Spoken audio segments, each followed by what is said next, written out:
জীবন কিছু তাদের বিনিময়ে আমরা একটি বাংলাদেশ পেয়েছি। আজ তাদের জাতি এই দিকে আসে আপনি কি ভাই ছেড়ে দেয় দুই সাইডটা ছেড়ে দেয়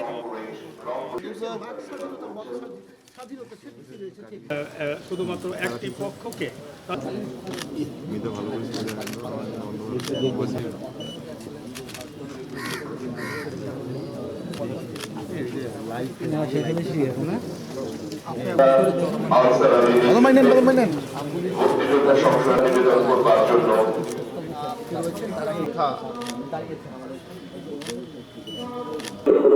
আল্লাহ সব ধরনের আল্লাহ প্রকাশ্য মাফ করে দিই।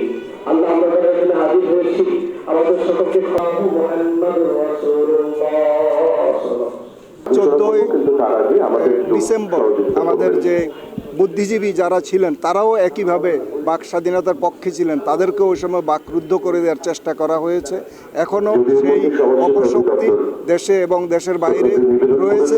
আমাদেরকে সম্মিলিতভাবে দলমত নির্বিশেষে এ দেশের স্বাধীনতা, সার্বভৌমত্ব, মানবিক মর্যাদা এবং রুল অফ ল বজায় রাখার জন্য সবাইকে একতাবদ্ধভাবে কাজ করতে হবে। এখানে বিভিন্ন রাজনৈতিক দলের বিভিন্ন ভিন্নতা থাকবে, কিন্তু দেশের স্বাধীনতা, সার্বভৌমত্বের ব্যাপারে, মানবিক মর্যাদা এবং দেশের ইজ্জতের ব্যাপারে সবাইকে এক থাকতে হবে। তাহলে আমরা আমাদের স্বাধীনতার সঠিক যে অর্জন সেটা আমরা ভোগ করতে পারব।